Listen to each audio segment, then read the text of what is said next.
Welcome to Math Vision tutorial class once again. My name is Moses. If this is your first time of watching my video, please subscribe to my YouTube channel and don't forget to click on the notification bell to get notified whenever I drop a new video. So today we shall be talking about maths and we shall be looking at the reason why differentiating exponential x gives back exponential x, and we shall also look at why differentiating ln x gives 1 over x. So now we shall start with the first one, which says that if y is exponential x, then the differentiation of y with respect to x will give back exponential x. So before we do that, we need to understand that exponential x is an entire function. That is, it is continuous in the domain of real numbers. It is continuous for all values of x. So this exponential x can be written in terms of its Maclaurin series. Exponential x can be written as 1 plus x squared over 2 factorial plus s cubed over 3 factorial plus x raised to power 4 over 4 factorial continuously, x raised to power 5 over 5 factorial, x raised to power 6 over 6 factorial, and so on. So now this is the Maclaurin series of exponential x. So we can write exponential x as this. So now if y is this exponential x, it means we can also say y is this. So now differentiating y with respect to x simply means d dx of y, that is, differentiate y with respect to x, and it's the same thing as differentiating exponential x with respect to x, and we can successfully do that by differentiating this term we have here. So this is simple to do. We have to differentiate term by term. We differentiate it separately. Differentiating 1 is 0 because 1 is a constant. So when we differentiate 1, we have 0. Differentiating x, we give 1. When we differentiate x, we have 1. So differentiating x squared over 2 factorial. X squared over 2 factorial can be written as x squared over 2 because 2 factorial is 2. So when we have x squared over 2, this is the same thing as 1 over 2 x squared. And when we differentiate this, we notice that this will give us x because we have to multiply 2 by 1 over 2, which will give us 1, and we reduce the exponent 2 by 1 to get x. So the differentiation of x squared over 2 factorial will give us x. Differentiation of s cubed over 3 factorial now. So 3 factorial is 6. So we can write this as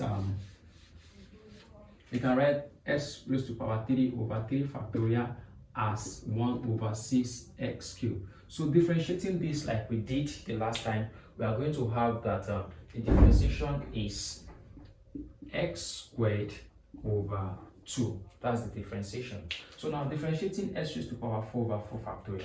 4 factorial is 24. So x raised to power 4 over 4 factorial is x raised to power 4 over 24. So x raised to power 4 over 24 is the same thing as 1 over 24 x raised to power 4. And differentiating this will give us 1 over 6 x cubed. So we have this to be 1, which is the same thing as x cubed over 6 plus. So now, according to this differentiation, the next term here would be x raised to power 4 over 24, and it will keep going like that. So now, we now notice that the y dx now is 1 plus x squared over 2. 2 is the same thing as 2 factorial, so we can write it as 2 factorial plus s cubed over 6. Instead of writing 6, we can write 6 as 3 factorial, and this is 3 factorial plus the next term here would be x raised to power 4 over 4 factorial, and so on. So now this is the result of the differentiation. So we notice that the result is still the same as the Maclaurin series, which is 1 plus x cubed over 2 factorial, and so on. And we say that this is exponential x.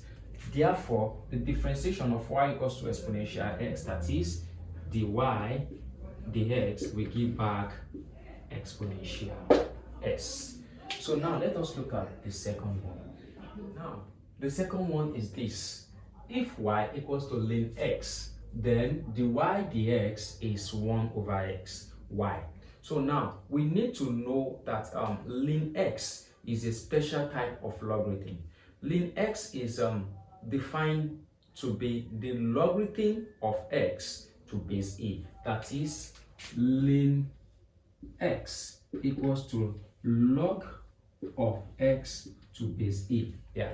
So whenever you see ln x, it's a type of logarithm called natural logarithm, and it means the log of x to base a. So log of x to base a is what is written as ln x. So now we can rewrite ln x as log of x to base a, which we call the natural logarithm.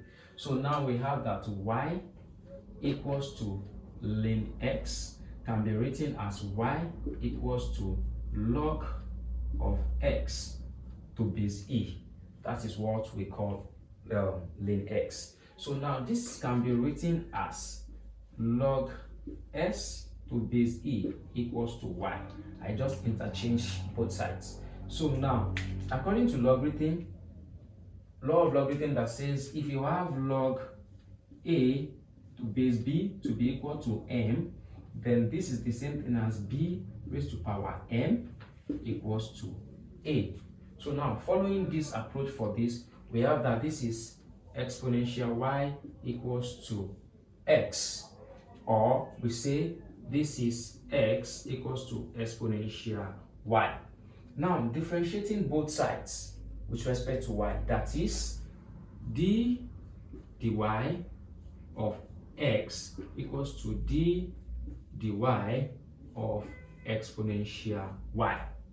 And d dy of x is simply dx dy, and this is equal to d dy of exponential y. We noticed from the last one we did that whenever we differentiate exponential x with respect to x, the result we give back exponential x. So now whenever we differentiate exponential y with respect to y, the result also should be exponential y. So the differentiation of exponential y, as this case is exponential y. So dx dy is exponential y. But don't forget that we have dx dy, but we are interested in dy dx. So it means we can take the reciprocal of both sides to flip the fraction. So when we take the reciprocal of both sides, that is 1 over dy ds and 1 over this, we notice that dy will come up, x will go down. So we have dy dx to be equal to dy comes up and dx come down. Here we have over 1. 1 will go up and y will come down. So we are going to have 1 over exponential y. But don't forget that this is dy ds equals to 1 over exponential y. Exponential y is denoted to be x. X is equal to exponential y. So we can replace exponential y as x. And finally, we see that our dy ds is equal to 1 over x. So that is the reason why whenever we differentiate ln x, we have 1 over x. So if you find my video helpful, please don't forget to subscribe to my YouTube channel and also click on the notification bell